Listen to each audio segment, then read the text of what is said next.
Movie buff specialist Phil and John are back as we continue counting down our favorite 100 films of all time. Today we are on number 14, episode number 87. We're talking about Mirror from 1975 and Chinatown from 1974. If you haven't seen us in a while because you're a fan on this channel of the Survivor Specialist, and that's what you listen to generally, Survivor season is back, which maybe means you're back and you're going to be tuning in a little bit more now as we go through these final 14 episodes of this series, which we will be able to finish pretty much right in line with Survivor finishing, unless John or I really can't do something for a month. But exciting times ahead. We are definitely in the home stretch. I really started to feel it this one where I already started to feel the nostalgia for this, John, even though we still have numerous weeks left. But I was already starting to think like, man, when we started this, who would have thought? And I found myself like, man, we watched Les Mis and The Descendants, and look how far we've come now. I don't think either one would. Do you think Les Mis will still end up on your top 100? No, probably not. Right? Look at that. Look at that. Our the first movies we ever did on this podcast aren't even going to be on our top 100 by the time this is all said and done. But anyway, Mirror by Andrei Tarkovsky and Chinatown by Roman Polanski. So this was my first time watching Mirror. There's a lot to take in, so I'm happy I have John here to speak Russian to me because I didn't know what was going on for a good vast majority of that movie. Whereas Chinatown, it keeps you in the dark the way film noirs do, but it's a very straightforward movie. So I think it's fun when we have this dichotomy here of we have Mirror, which doesn't have a plot. And what a lie the Criterion Collection is telling by putting on the back of that. When a man finds out he's 40 years old and dying, I'm like, I didn't even know there was a man who was 40-year-old in this movie. Like, what are you talking about? Like, so that, and then we have, of course, Chinatown, which is, just a bunch of, it's pretty much how Los Angeles was made. Yep. So, John, I know you're going to Los Angeles in a couple weekends. Now you can walk around and you'll know more history about that city than the people who have probably grown up there their entire lives. So, of course. Yeah, Chinatown is pretty much about the rise of Los Angeles as a city, being that it was next to inconsumable water. But let's talk about Mirror first, because there's really no way that is a more popular movie than Chinatown. John, I know you're a big BFI fan, and this one came in high on the BFI list, right? I think both the directors and the critics list, or was it just one of them? I think the critics list had it lower this time around, if I remember correctly, because it used to be a lot higher. Both, like, Mirror used to be around that 2021 mark, which is where Chinatown falls on the AFI list, which I thought was really funny. But on the latest list that was just released, Mirror dropped down to 31, which I think is kind of blasphemous, obviously, because I have it at 14. But yeah, it's a movie that's really popular. Tarkovsky is kind of like one of those directors that everyone talks about. We talked about one of his films so far. Yeah, we talked about Ivan's Childhood previously. This is your third Tarkovsky film you've watched, though, right, Phil? Yeah, because I watched Solaris as well. So I'm starting to get a little bit more accustomed to his style and what he's all about. I don't believe I watched another one. I think those are the only three. Yeah, they are. And I haven't watched his later works. I haven't watched Nostalgia or The Sacrifice yet. But Mirror is that type of movie where you sit down and watch Mirror for the first time, and you don't, like you said, you don't really know what's happening in this film. You kind of get a vague idea. You get the idea that someone's like reminiscing on things. It's a reflection on life. Surprise. That's why it's called Mirror. And it's just juxtaposed with this beautiful imagery that Tarkovsky captures in this film. And the way Tarkovsky frames everything, where it has this feeling of surrealism to it that feels like it is a memory and that you don't quite know what's going on. We have those weird, bizarre scenes in this movie, like the mother levitating above the bed. And it's like, okay, what's happening here? And you kind of realize throughout the film, or maybe you don't, that we have this narrator, Alexei, who is dying. He's a middle-aged boy. He realizes he's dying. He's reflecting on his relationship with his mother and his mother's life, his own life, and kind of Russia as a whole, which is also another cool thing about this movie, where we get these interjections of historical footage of World War II, of like Maoist China, and it all comes together to just hit you and make you also kind of reflect on everything around you. and reflect on your knowledge of events that happen and the perspectives other people have of them as well. Yeah, it's funny that we're talking about Mirror and Chinatown at the same time, because they're two movies that really have to take place where they are set. They can't take place anywhere else, even though Mirror's story isn't like a coherent one. Like I don't know what the proper word is there, but it's not a straightforward story. Saying it's incoherent makes it sound bad, right? But that's not what I'm saying. It's not a coherent story. It's not cohesive.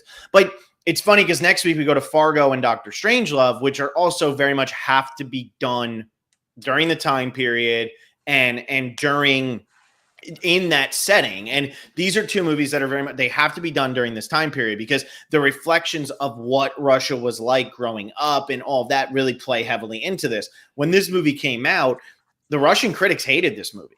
They did not like it. They were like not sold on Tarkovsky. And if I was Tarkovsky, I would have been worried about getting killed at that time. 1975, he made a movie that's like not very positive towards the Soviet Union. Like, I don't know. I don't know if I would have been too excited walking around the streets of what is now Russia. But he creates a really beautiful movie. And even though there's a lot of it that I'm sitting there and I'm like, I don't understand it. I don't know why the ordering of this had to be like this. I don't know who our main character is half the time. I guess it's the mother, because it's really not him. Whoever the 40-year-old dying is that I was lied about.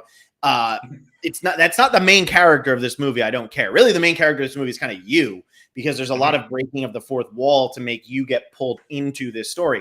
But I really love what he does, the musical decisions. There's some moments it kind of has that man with a movie camera feel to it, where it doesn't really matter what you're watching, or it doesn't really matter what the greater meaning of each scene is, because it's just beautifully crafted.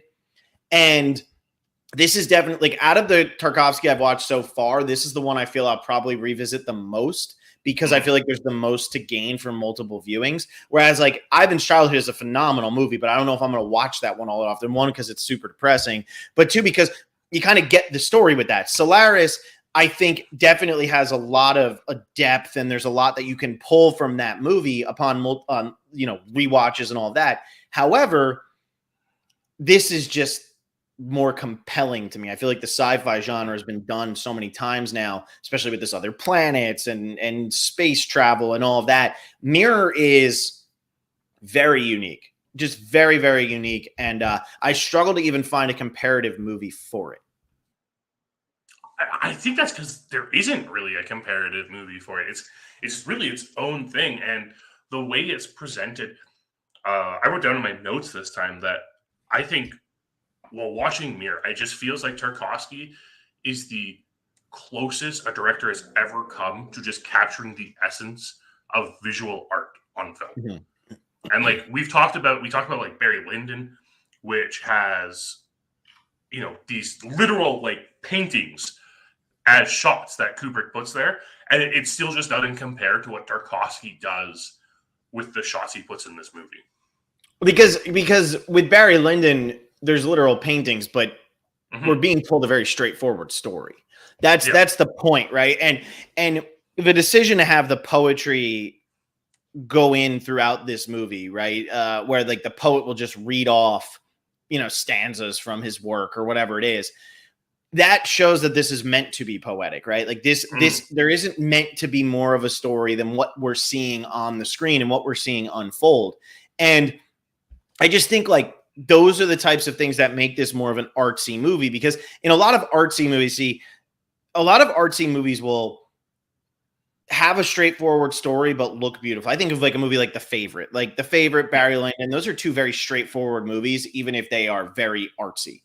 And then you'll get these pretentious mumbo jumbo movies, which I don't like, but I'm talking like Shane Carruth, who I bring up all the time in a negative light on this podcast, because I think his movies stink. I think they're boring. I think they're so self-indulgent. And I don't think they actually are getting across the point that he thinks he's so smartly bringing across.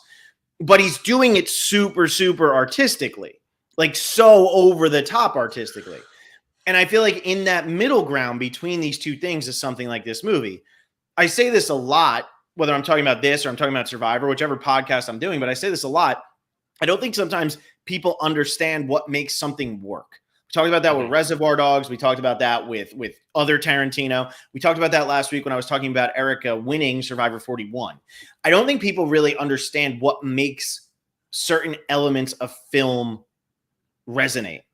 And we see it all the time with after Eternal Sunshine of the Spotless Mind came out, all of a sudden everybody was going to be able to make this like cool, unique love story where it's not told in chronological order and it gets like super heady and all that. But what is it really getting to the heart of what made Eternal Sunshine special compared to the rest of them? And I think Mirror brings up a fascinating question with that, because even though Mirror is not, because it was a Russian film in 1975 or a Soviet film in 1975, it didn't garner the same type of acclaim that a Fellini would have garnered or something along those lines if it came out at the exact same time.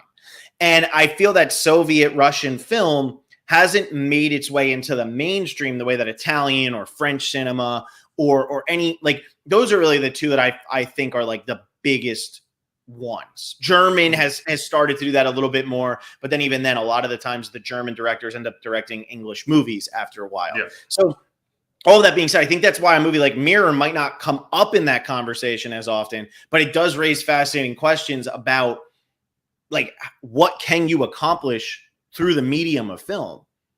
Mm-hmm. And this movie accomplishes a hell of a lot without telling you much, because this I could have easily fallen asleep to. Yep. If it wasn't done as well as it's done. Like, this is a very easy movie to say, I don't get it, I'm done, I'm not watching anymore. Yeah. But I think it really falls into that poetic aspect of it, because I think that using his father's poetry, because the poems in this are all Tarkovsky's father's poetry, recited by his father. I think by using that poetry and the way that all of these shots are demonstrated to us, the whole point is, like we were saying, like how this is more artistic than a lot of film is because Tarkovsky's not telling us how we're supposed to feel about everything. Mm-hmm. And that's something that a lot of films do too much of, where they're like telling you, okay, you're supposed to feel sad now. You're supposed to feel happy now. And Tarkovsky just puts something on the screen in this film and lets you say, how does this make you feel? Yeah. And I think it's really interesting that this film starts with this speech therapy, like hypnosis session, essentially, where Tarkovsky just like predicates everything in this film on the idea of, okay, we're going to release the tension and you're going to be able to speak clearly. And I think that's what he's really trying to do with this film, is just let us speak clearly about everything around us. Yeah. And I think a lot of, what's so hard about movies with memory and things like that is Tarkovsky wasn't setting out to make a nostalgic film. No. But he also wasn't setting... Go ahead. That's his other film, Nostalgia. Yeah, okay, so very on the nose. Yeah. See, John doesn't like artists. John likes people who are on the nose. But he froze there, so I don't know if he can see that I'm smiling as I say that. But it's a very... He's not setting out to make that kind of movie, because we talked about Midnight in Paris a couple of weeks ago, and that is such a nostalgic movie. That is very much like, what does this time period mean to you? And I think what's fun about this movie is Tarkovsky lets you know that things weren't great in the Soviet Union during the war and whatever was happening after the war, and that they're still not great in 1975. But he's also allowing you to see the beauty of everything that's going on in this place and those things that you do miss. And, now every time he dreams of his mother, she always looks like she always looks like his now wife or girlfriend or whatever it is. Like, it's very interesting how he's pulled, like, the questions that he's raising without really ever raising a question. Because if you were to sit down and say, what is Mirror about? Like, if you had to write that log line, because this was going to go on HBO Max. Yeah. I don't fault them for saying a man who's dying finds out he's dying at the age of 40, reminisces on his life. But that's not what this movie is about. Like, that is not the plot of this movie in any way, shape, or form. I don't think you find out that he's dying until the very last scene of the movie, because up until then here he's got the cough or whatever, but you don't know he's dying. until they say, oh, he's dying. Well, what's he dying of? Well, nothing. Like, really, he's dying because he's miserable. Like, that's what he's dying of. And I think that, you know, that's it's cool questions like that are being raised by Tarkovsky about we tell this story to ourselves about our pasts and what it means to live where we live and that identity that brings with it. But how much of that is real? How much of that is just dream? How much of that is made up, like in our own heads? And then, like, I don't know, he just exhibits it beautifully throughout from beginning to end. And he even like puts his finger into, you know, what was his mother doing and what were all these different moments in her life like? And what about when the fire happened at the barn? Did that even happen on the same day that you think this happened? Because he associates it with those, but she's claiming it wasn't even the same day. And then you just sit there and you say, okay, what is the point of living? What is my life meant to be? And this movie goes to the point of, well, I'm just going to die at the age of 40 or whatever, because that's just what needs to happen. Yeah. And we kind of get this hypothesis on like life in general in this scene on the fence when Masha's sitting on the fence and the doctor comes up and then he sits down and he falls and he's talking about the trees and how the trees, you know, we need to kind of learn from the trees because they're just there and they just live and they take in the world around them, and how we don't do that a lot. And then throughout the rest of the film, we kind of see this go mentality, a lot of it, right? Like, I think of the contrast from that conversation to the printing press scene and how Masha's running down there, so worried she has this error that she put in there. And it's just running, trying to figure everything out. And it's not taking those moments to just breathe and think about what's going on. And I think that's really what Tarkovsky's kind of trying to get to here, even when he mentions things like Russia's impact on European history and how Russia's not that impactful to it from what Europeans see, but Russians know that they held off like the Mongol hordes and like protected the Christian world from non-Christianity and stuff like that. It's fascinating that Tarkovsky somehow is able to make us think about just this larger picture of life while showing us such mundane things happening. Yeah, and I feel like those thoughts that Tarkovsky puts in here are very like Western thoughts. You know, like, because a lot of Eastern thoughts in Russia, I mean, Soviet Union at the time being a communist country was very much like, it was about everybody. It wasn't about you, not how could you individually do something. It was you fit in, you conform, you do this certain specific way, and that's it. And those types of questions, kind of thinking about what's Russia's place in the grand scheme of everything. Where's our credit for certain things, right? Which wasn't really what Russia was. That's not really what Russia was promoting. Russia wanted to be a world power. And, you know, obviously living in the US versus Russia in the 80s is obviously a big part of our culture. The 70s and 80s of, you know, the Red Scare. I mean, that was a big deal. But you very rarely hear that Russian stance of, why don't we get appreciated? Because it's almost like it's such a proud country that it doesn't need to be appreciated, right? It's the Lannister feeling of lions don't concern themselves with sheep. But Tarkovsky is raising that anyway in this movie, which kind of gets deeper into just like being Russian, being part of the Soviet Union and all of that. Like, I don't know. It's very interesting and different from what in the couple of Russian movies I've seen. I mean, I've only seen 3 Tarkovsky, but because I've done this podcast with you and because I've been alive, I've seen a bunch of Russian movies at this point. Yeah. That's not something you ever see in Russian movies. No, it's not. And I think it's really interesting that Tarkovsky frames it this way. I don't know if you noticed this, but the scene where we have Alexei on the phone with his mom, which is right after the barn burns down. And that's when she tells him, you know, right? Liza died and stuff like that. Did you notice that in that apartment, there is a poster Yep. for Tarkovsky's Andrei Rublev, but it's in English. Yep, I did see that. So Tarkovsky's even kind of proposing this idea of the separation between Europe and Russia here within himself, Mm-hmm. and how that reflects on the work that he's making. It's just so interesting. Yeah, it's funny because there's so much thought going into this movie. And for Tarkovsky, I mean, Tarkovsky made, at least from what I've seen, he's made some very strange movies, and then he's made some very straightforward movies. You know, like Mirror is not a straightforward movie, but Ivan's Childhood is. Solaris falls in the middle somewhere there, right? Like it's got more to it, but it's a pretty easy to follow story. It's just what are the deeper meanings that are being pushed. This one feels so much more epic than it really is, I think, because of how personal of a movie it is for him. Yeah. And I think a lot of times that's what comes across, right? Like when you get a writer and a director and they're writing and directing the same movie, sometimes you're going to get garbage, but sometimes you're also going to get some of your greatest movies ever made, which happens a lot with Paul Thomas Anderson and Wes Anderson and things along those lines, because it's so personal to you.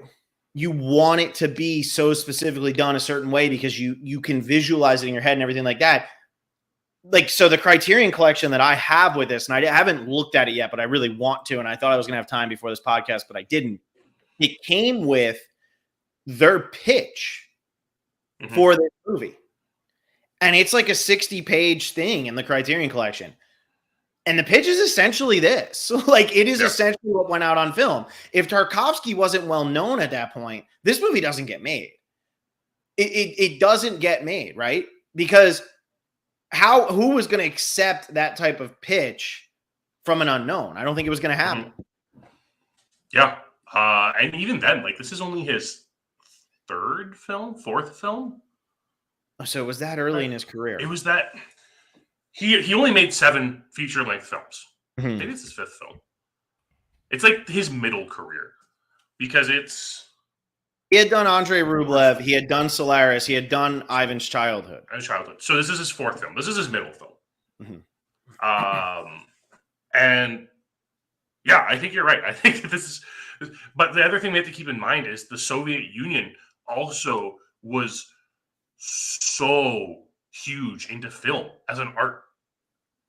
The Soviet Union, like right from the get-go, Lenin declared film as the national art form of the Soviet Union. And because of that, and because of, some of the greatest film directors of all time, with like Eisenstein, and then you have Tarkovsky come along, and Tarkovsky is the best Russian director since Eisenstein. And he is creating these films. You kind of give him a little bit of leeway with this one, despite the fact that you don't really know, but you're also promoting poetry of a renowned Russian poet at the same time. Yeah, and so what do you think happened? I mean, now this is obviously a bigger question, but what do you think ended up happening with Russian film that because Russian films don't get that much notoriety anymore? I mean, even you, what was the last time you watched a Russian, like a movie that was Russian? What's the most recent Russian film you watched? The most recent Russian film probably was about 10 years ago. Right? Like, and I think a lot of it comes down to like Russia kind of made their own like Hollywood-esque type film industry where it's a lot of like big action movies now.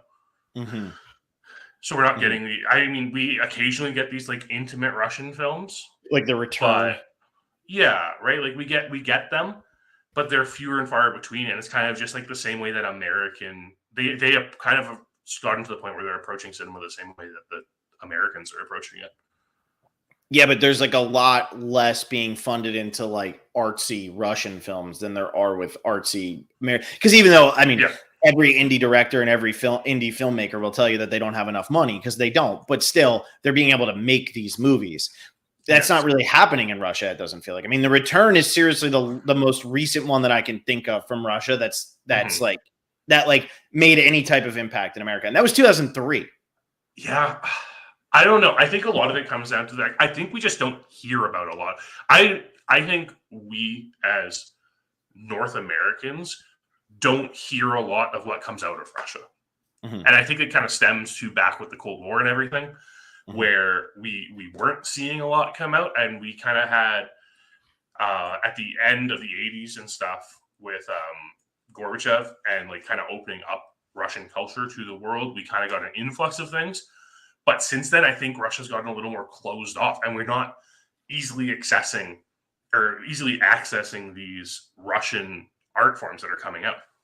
Yeah. It's interesting because back in the 70s, these types of movies were still making an impact. I mean, a movie like Solaris got a George Clooney remake not long after. I mean, 20 something years after, but that's not that long in the scheme of life and film and all of that.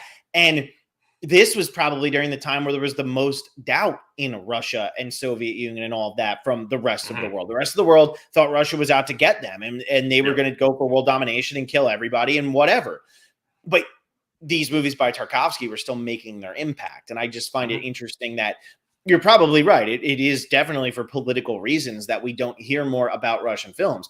And who knows who is pushing that more, whether that's Russia not wanting their movies to go out into America. And I mean that as North America, or if North America wants nothing to do with Russian films. I don't know. Yeah. But I do know that we don't see or hear about them nearly as much. And a director like Tarkovsky, who was so ahead of his time in so many ways, really also had to have been at that time, though, because had he not been around until the 90s, I don't think anybody would have given a shit. It's tough. I watched Mir, and I felt like there are some Lynchian qualities to this film. I agree with that. There are moments where like you're watching it. I think to like the woman in the apartment with the cup of tea or whatever it is she's drinking. Like that entire sequence felt so Lynchian to me this time while watching it. And I realized that, Lynch probably, like, I would imagine Lynch has probably watched a couple Tarkovsky films and probably like recognizes that in his works. This, to me, it just feels like if Tarkovsky came around later, would he still be making Russian films? That's a good point. Well, so I've been looking while we've been talking, and Andrei Tarkovsky, I have no idea, but he's the one who did The Return. He also did Leviathan, and then he did Loveless. And Loveless is actually the one that's probably the most popular. That came out in 2017, though, so still 6 years ago.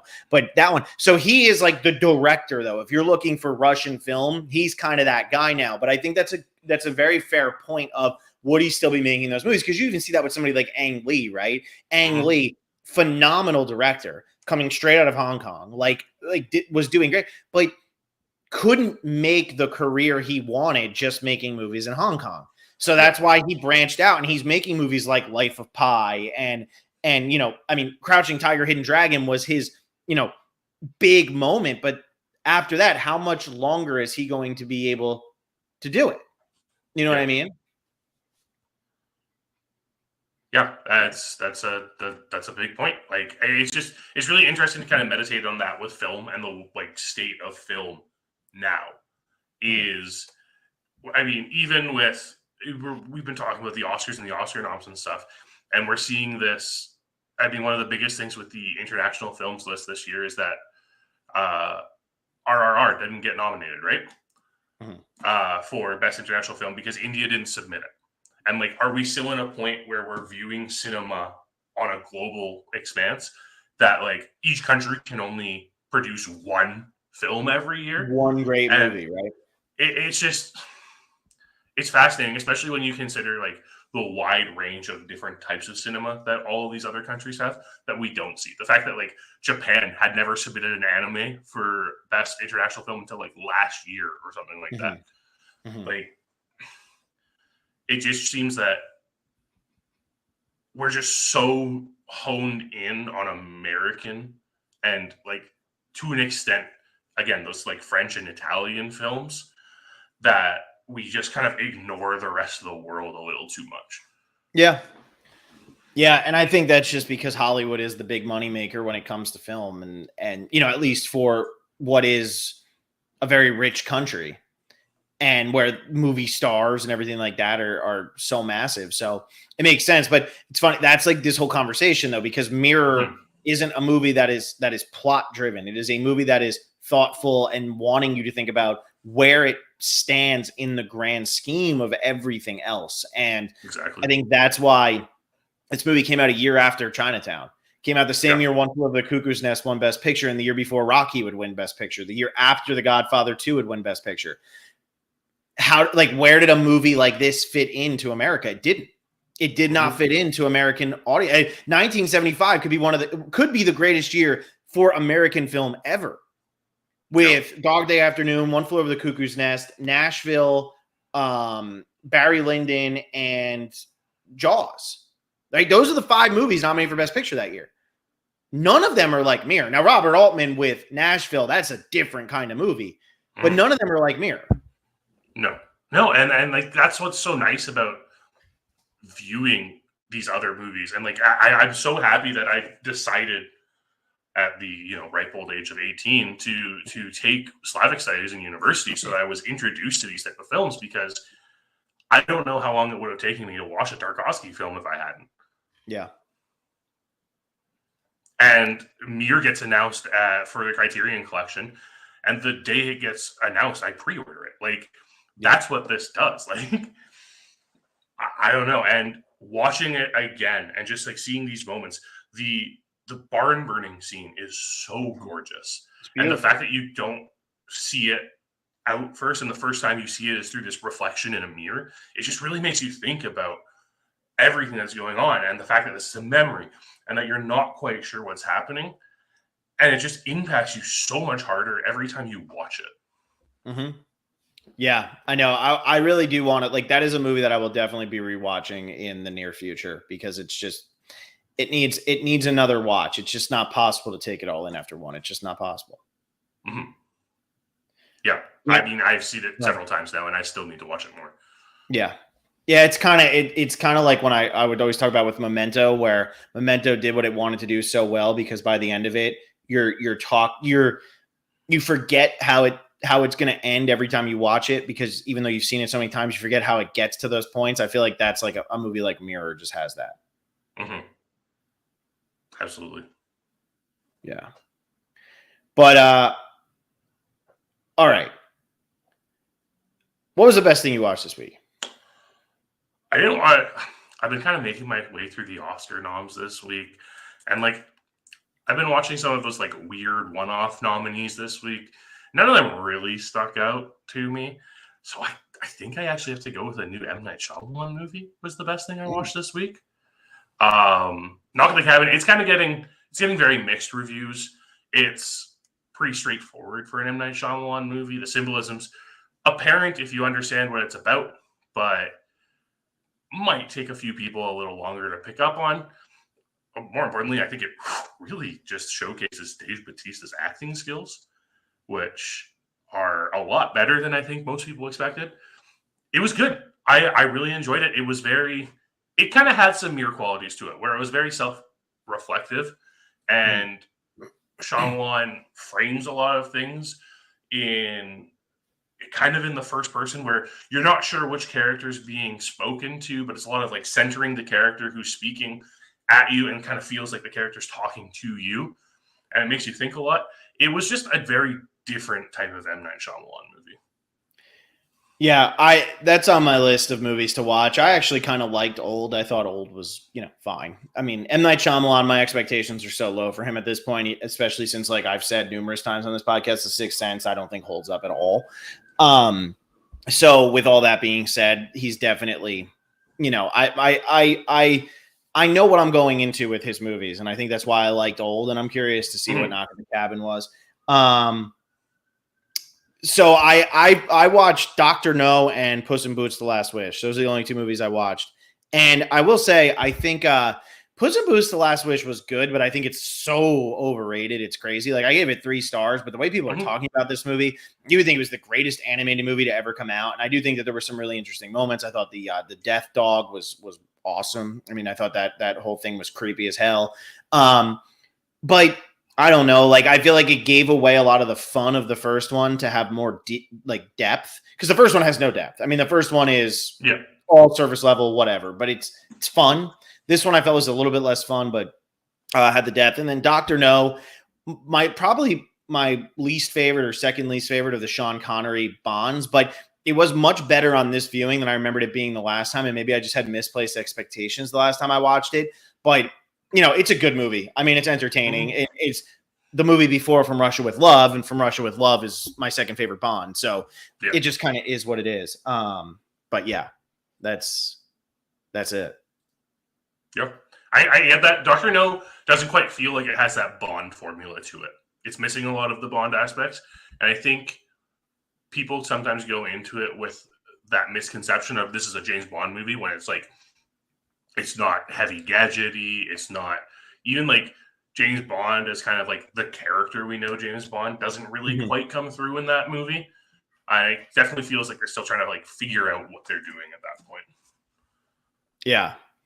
Yeah, it's, and I mean, you have to set the tone, right? Like you have to figure it out early on. So it's just, what did they think James Bond was going to be? They didn't know it was going to become this like over the top, super fun, all of that. But just give me 1 second. If you want to just talk for like 2 minutes, I just need to fix something real quick. But even then, like with James Bond and Dr. No, it's so important to see where it comes from. And I mean, I went on that journey. Was that last year or the year before? It's been so long. Whenever No Time to Die came out, I watched all of the James Bond movies chronologically. And it's so important to start with Dr. No because you see where these things that the rest of the franchise capitalizes on came from and started from, and how everything started and how it ended. But I do understand what you're also saying about Puss in Boots. Like that movie I enjoyed it. I also gave it a 3 stars. I think. I don't know. I think, and we'll talk about this more when we get to like our Oscar prediction show. But animated feature is such a hard category to like figure out how voters are going to vote. I find because a lot of it falls into like the animation side of things, and I think. Puss in Boots feels like it has like a bit more unique of an animation style, and it feels like it has a lot of depth to it because it's kind of talking about this idea of coming to terms with mortality, which is weird because it's not the only picture nominated for best animated picture this year that has that theme, but it still feels kind of childish, and it's so hard to really figure out how that category gets graded because of that. Yeah, I mean, you had a movie like Soul win it a couple of years ago, right? I mean, that's all about dying. I mean, that's literally what a ghost. Yeah, maybe the Oscars just really like movies about people dying. They love depressing movies. If you go look at every movie that won Best Picture from the 90s, somebody died. Yeah. Even in Forrest Gump. Forrest Gump might not die, but Jenny sure as hell got AIDS. Like, it's crazy. Like, every movie in the 90s, one of the main characters was dying. I think the only one where a main character doesn't die in the 90s when it wins Best Picture, there's 2 of them. Shakespeare in Love, which is a comedy, so that makes sense. And the other one is Silence of the Lambs. Anyway, it's a fun thing to think about when you sit down and you really think about that. But let's talk about Chinatown from 1974. Yes. So Chinatown came out in one of those busy years of the 70s, lost Best Picture to Godfather Part 2. The 70s every year was always so crowded. But this movie Roman Polanski was setting out to make like an ode to classic Hollywood film noirs, right? Like that's all he was trying to do. He's trying to make one of these like 1940s type movies, but make it about the birth of Los Angeles, like how Los Angeles came to be, how they were going to get the water for people and the, actually have food and sustain and all that. Cause they're surrounded by a desert. And you come out and you try to make this mimicry and end up making one of the best film noirs ever made. I think it's the best film noir ever made, but it does such a great job of capturing what made those 40s films classic, putting a 70s spin on it and having a storyline that is just so good. I mean, the story is great. The backstabbings are great. Jack Nicholson is one of the best Snoops in this. J.J. Gittes is such a great Snoop. All of the side characters work because they all have different motives. Nobody really knows what's going on, why things are going in certain ways. I love all of that stuff. And to me, this is just one of the best screenplays ever written. Now, if you go on the internet, they nitpick the crap out of the screenplay because everything that's considered great has to be nitpicked like crazy. But this movie is so well plotted. It is insane. Like every single thing, from the fake Evelyn Mulray walking into the house the first time to it's bad for glass, all of that stuff. Like, it is so incredibly well plotted. There are so many little things that are hinted at early on in this movie that you don't find out till later. It's one of my favorite movies to watch along with and play along to. And it does something that people don't realize is almost in no movie. Jack Nicholson is in every single scene of this movie. That doesn't mean he's the star of every scene of this movie. He's not in every shot of this movie, but he is in every single scene of this movie. That almost never happens in a movie, even a film noir. Because a lot of times you'll get the scene with the femme fatale talking to somebody else, or you'll get the side characters. Whatever it is, there's always kind of something different that gets shown to give you some exposition or some plot. Jack Nicholson is in every single scene of this movie. Yeah. Now when you watch movies, though, John, think about that, because you're going to realize very few movies are like that. Yeah. The interesting thing I felt about Chinatown, and why I think it's like kind of this like pinnacle of the noir genre, and how it's not just this ode to it. Every single reveal in this film feels like a revelation. Like every single moment, you're just like, "Oh my god, what?" Because even when we first get Faye Dunaway's the actual Mrs. Mulray come in, and you're like, wait a minute, that's not the woman who was here before. What's going on? And you're like piecing it together.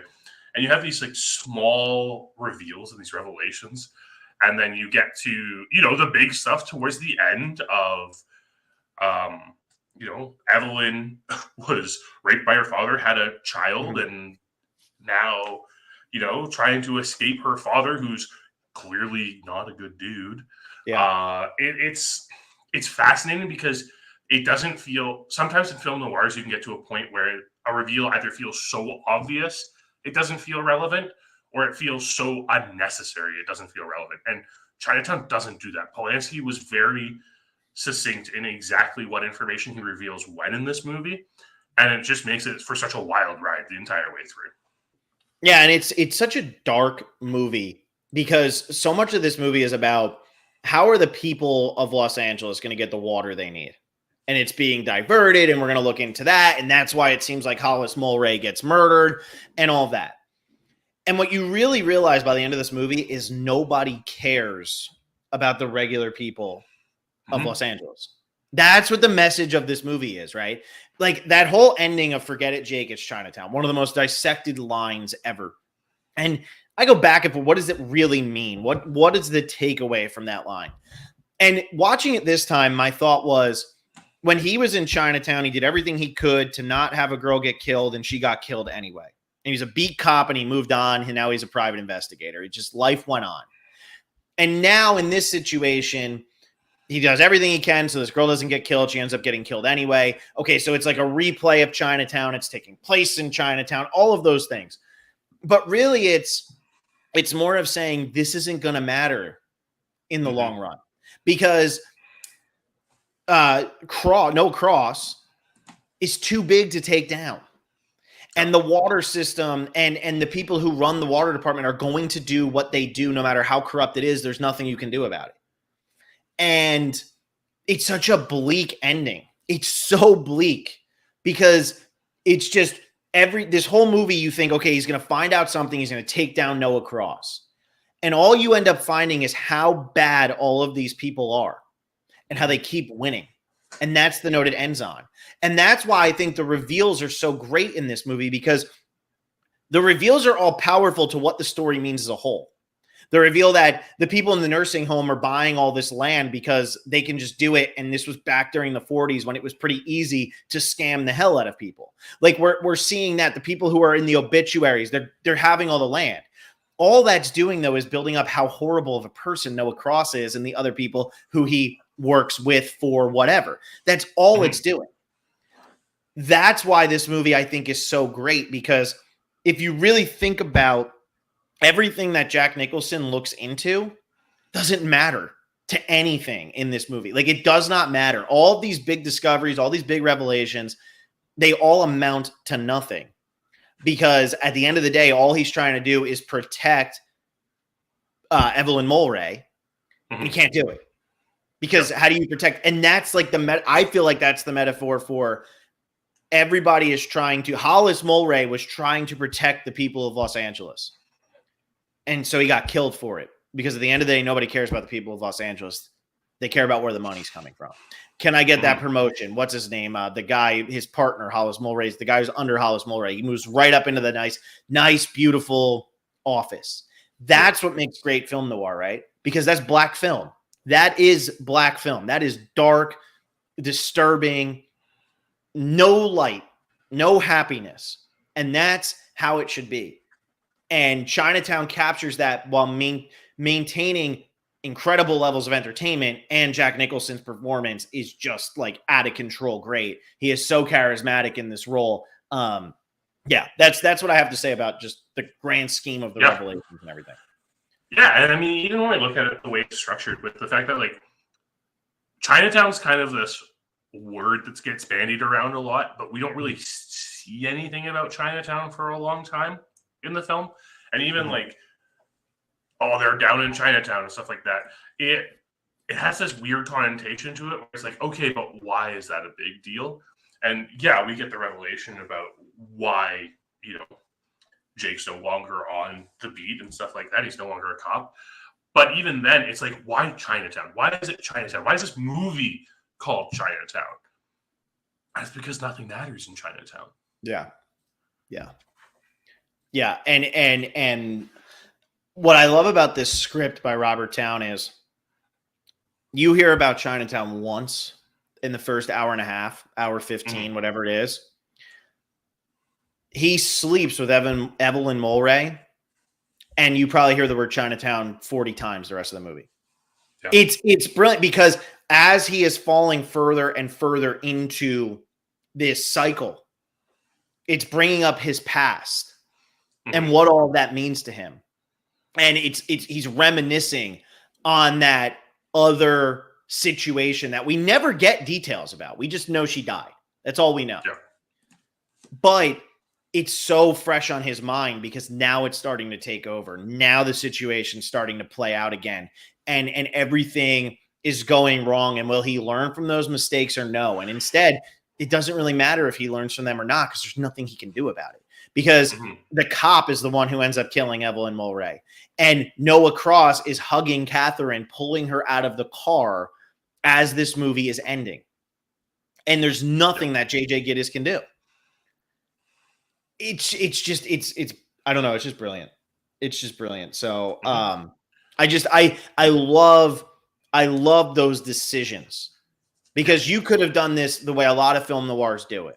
I even think about Maltese Falcon with the ending of it's the stuff that dreams are made of. That's not a downer ending. The whole movie, they're just running around in circles looking for this priceless artifact that's not priceless, but it's not a downer ending. LA Confidential has an upbeat ending, right? And I love LA Confidential. That is an upbeat ending. A lot of Humphrey Bogart movies have more upbeat endings. Or there's somebody's coming out hopeful, even if everything else is going wrong. It's just not the case in this movie. No, it's not. And it feels like throughout the film, you're not even meant to believe that good things are going to happen. Just the way everything's framed. And I think a lot of that comes down to the way that, like, these characters don't feel like film characters a lot of the time. They feel more like real people. And I think that comes down to the way Polanski frames the actors in his shots. Even when the actors aren't at the forefront of a shot, it always feels like they're where your attention should be in this movie. Yeah, I agree with that. They all own the screen when they're on it. This is a movie that had to be shot in Los Angeles. Yep. And it had to be during this era. But every character is more important than the actual location. I mean, even Hollis Mulwray, when Gittes is following him around, you get the low-angle hero shots of Hollis Mulwray most of that time. When it's not the Snoop shots, when it's not point of view from Jack Nicholson, a lot of them are the hero shots. Noah Cross is barely in this movie. John Huston is in this movie for 10 minutes, if that. Mhm. If that. It's 2 scenes. He's in technically 3 scenes. He's in the Chinatown scene. He's in the scene at the when him and Jack Nicholson meet the first time, and then he's in the scene where Jack Nicholson brings him in before they go to Chinatown. So that's all he's in. What an imposing figure, though. Just a huge imposing figure. Evelyn Mulwray is such an imposing. We don't even see the real Evelyn Mulwray until a half hour into this movie. Mm-hmm. And yet that character is relevant in your mind because you're hearing the name, you're thinking, you're hearing the name, you're thinking, you're hearing the name, you're thinking. It's so hard for writers to put the music in your ears, right? Because, you're introducing too many characters at one time, or you're doing this, or you're doing that.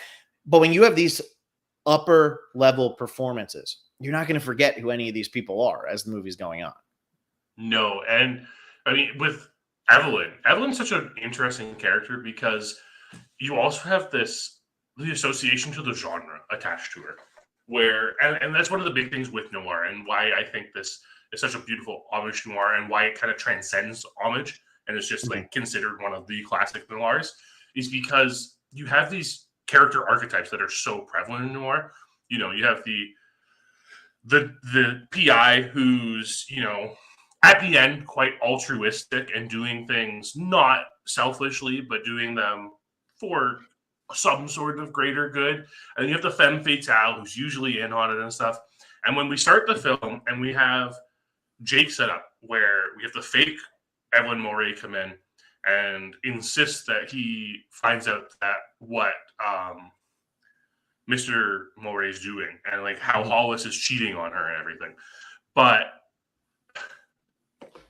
Jake in that conversation is like, you know what, you shouldn't do this. It's just better just to ignore it. And like we get that altruism from him. But in the end, everything he does in this movie is so selfish. Everything is because of it's all for himself. And it's not this altruism of falling for the femme fatale or anything like that. Although that does happen, we get this idea that he's doing this because of himself and like what happened previously to him. This is a redemption for himself. It's nothing to do with anyone else in this film. One of the biggest tells with that is when he finds out about getting the money. When he decides what he's going to charge Evelyn Mulwray, because she says however much money is made. He goes, well, this won't be easy on your pocketbook. He hasn't mentioned money to anybody until that moment. It's great, but go ahead. Yeah, and then Evelyn Mulwray, to have the femme fatale not really introduced until half an hour into this film, it catches you off guard, and it's kind of a subversion of the way the genre happens, because in a noir you expect the femme fatale to be there at the very beginning of the film, because the relationship between the femme fatale and the PI tends to be the most important aspect of the film noir. And when we are given a fake femme fatale who doesn't even look like a femme fatale, like doesn't possess any of the qualities of the femme fatale, with the first, like the fake Mulwray, you're caught off guard when you see Faye Dunaway and you're thinking, wait a minute, what's happening here? Like, why? Because I know going in that Faye Dunaway's in this film, and I know she plays the femme fatale in this film. So I'm sitting there confused as to why I'm not seeing her until half an hour in. Yeah. And that's just great setup, right? Because, first of all, the first scene of this movie with him and Burt Young, and he's looking through the photos.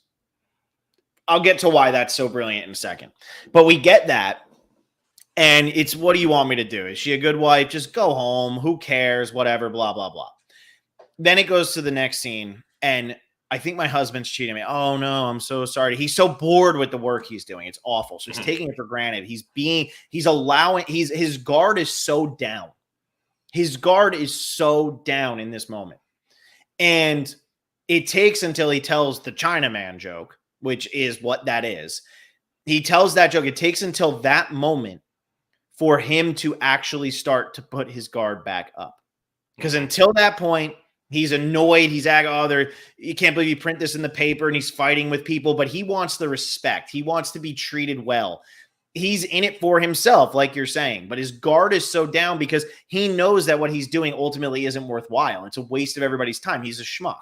He is what he is. And so for him, It's that moment where his guard goes up. And it's also at that moment where our guard goes up. Because until that moment, you don't really know where this movie is going. There's a lot of aimless snooping. It's whatever. I'm going to go see what's going on. Maybe I can find this. Maybe I can. But there's no what do you call it? Like pace to it. It doesn't feel like, okay, this needs to happen right now, or like, there's no urgency. That's the word I'm looking for. All of a sudden, when that happens, now it's okay. What else is wrong in this movie? Who is setting him up? How is he being set up? Hollis Mulray, like what is going on with like what was his relationship with the wife? Who is this girl now? Like all of a sudden, now there are so many more questions, and it's just brilliant, that setup, because Faye Dunaway at the time had been in Bonnie and Clyde. So it's not like people didn't know who Faye Dunaway is. If you were going to see this movie in 1974, you knew you were going to see a Jack Nicholson and Faye Dunaway movie. I mean, they were big enough names at that time, although Dunaway might have actually been a bigger name than Nicholson at that time, because really Nicholson with this and then One Flew Over the Cuckoo's Nest, that's when he exploded, was with those two movies. But he had done like The Last Detail, which was good, 5 Easy Pieces. Like he showed that he could act, but you knew Faye Dunaway was going to be a big role in this movie. You knew it. There was no question about it. And they had the confidence to just sit down and let the story play out the way it was going to. And then when Faye Dunaway does come in, you go, okay, what's her deal? Now you're questioning everybody. To get into the head of a character in a movie as well as Roman Polanski gets us into the head of J.J. Gittes is amazing. It's just like second to none, because a lot of film noirs, they tell you the story. In this movie, the story unfolds with you. That's really hard to pull. That's hard to pull off with any kind of movie, but especially a mystery like this. And especially to keep you guessing about who you can trust the entire time, because and again, it comes down to that Evelyn reveal of her showing up with her lawyer and wanting to sue for defamation. Because at that point, you thought you could trust this movie to tell you all the details. And then all of a sudden it doesn't. Yeah. And now as an audience member are scrutinizing every single detail that comes out as to whether this is real or not. Yeah. And that's, you're along for the ride. There was a sequel made to this movie, which is funny. Jared DiGorlamo over here says The Two Jakes is the name of it. It came out in 1990. I never saw it, but it's got Harvey Keitel, Madeline Stowe, Eli Wallach. Like it was written by. It's got what do you call it? Jack Nicholson. It was written by Robert Towne. The reviews on it are kind of what they are. It didn't make any money really. I don't think a lot of people even realized that it was a sequel to Chinatown at the time, with it being called The Two Jakes. But anyway, I just wanted to kind of bring that up because it's funny that like this one does have such a succinct ending, and it's so iconic to like then say, okay, it's like making a sequel to Gone with the Wind after she says, I'll never go hungry again or whatever. Or no, frankly, my dear, I don't give a damn. It's like, why'd you, if he doesn't give a damn, why are we watching another movie about it? You know what I mean? Forget it, Jake, it's Chinatown, but like now we got to catch back up with where his life is. I've never seen it, but anyway, just this movie is just, the writing and the direction are just so freaking good. And there's some, the snooping is what's great, because you feel the fear and you feel the confusion and you feel the frustration right alongside him. And that is what is so important to this movie. I want to talk about the Burt Young thing. Okay. You familiar with Burt Young, John? How familiar are you with Burt Young? I'm not. Okay, you're not. So Burt Young plays Adrian's brother, whatever, Paulie in Rocky. So which came out 2 years after this. He plays that. So Burt Young at this time, from what I understand, and now I could be wrong, but from what I understand, wasn't a very big name when this movie came out. He'd been in like 5 or 6 movies. The only one I've heard of is The Gang That Couldn't Shoot Straight. And, with Rocky, that was when he was nominated for Academy Award for supporting actor. And he's in a whole bunch of the Rocky movies and everything like that, blah, blah, blah. But so this first scene of the movie, being that Burt Young wasn't a well-known name at this time, we see the photographs of his wife sleeping with a police officer or whoever it is. And it's like, it's ruining his life. At the time, this feels like a throwaway. So I always take, when I was in film school, I was always taught, use what you have. When you're writing, when you're directing, use what you have. And this went for everything, right? You're not going to be James Cameron and go make Avatar 2 because you don't have the money to go make Avatar 2. So what kind of budget do you have? Use what you have. Make a movie based around the budget that you have. But when you're writing a screenplay, use the characters that you've already established. And this is, in my estimation, the greatest example of this in film history. And this is one like where I say all the time, like this could be the best, or this is the best instance of that ever. In the first scene of this movie, Jack Nicholson and Burt Young are in that scene, and Burt Young finds out his wife is cheating on him. We think that's a throwaway scene. Who gives a damn? It's over. Now we're worried about the Mulrays. We're worried about Hollis Mulray. All that scene was telling us was, okay, we needed to see that Jack Nicholson's bored with his job.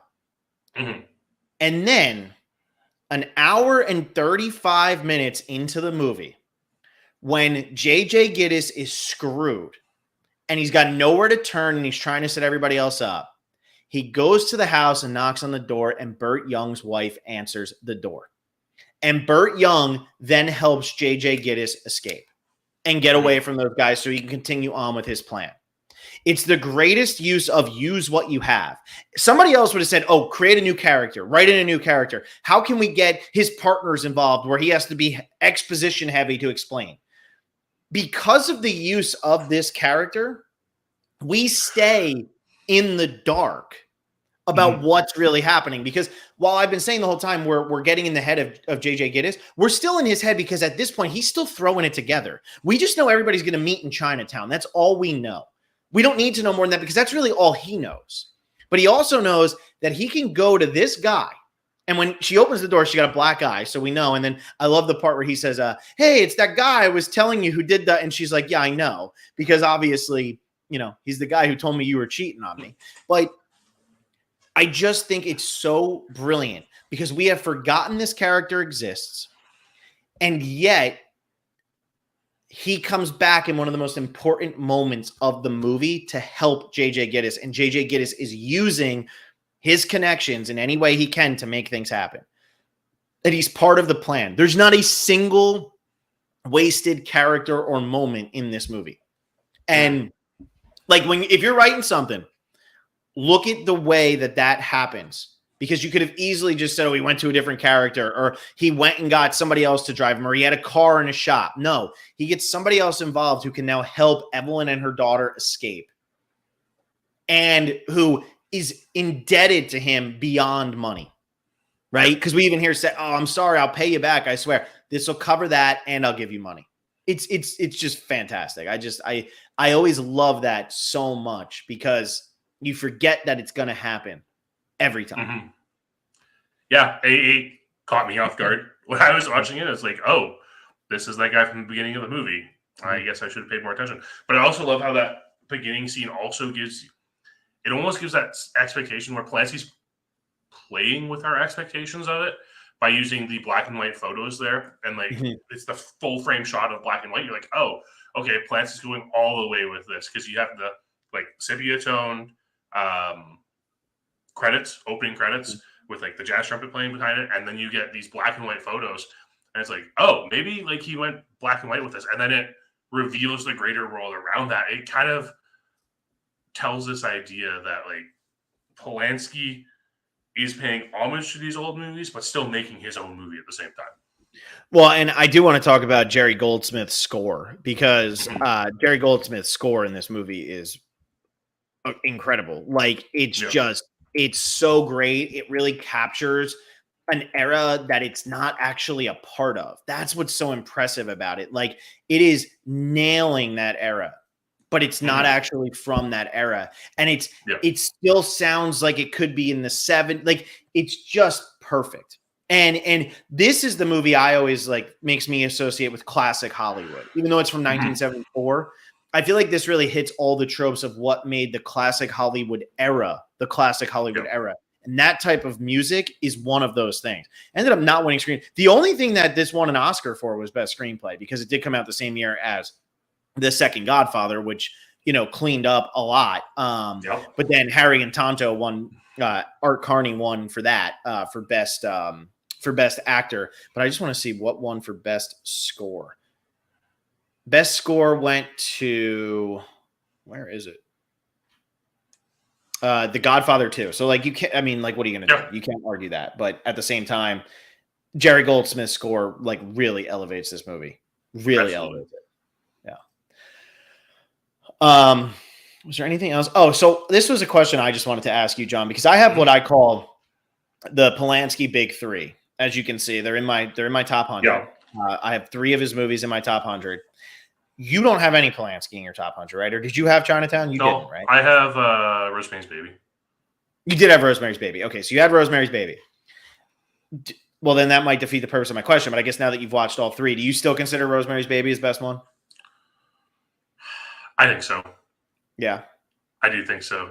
And that's part of me is that the horror lover in me and like the way that film's made. I also, I didn't really get into noir until we started this podcast. So maybe in time, Chinatown dethrones it. But I still prefer the horror genre more than the noir genre at the moment.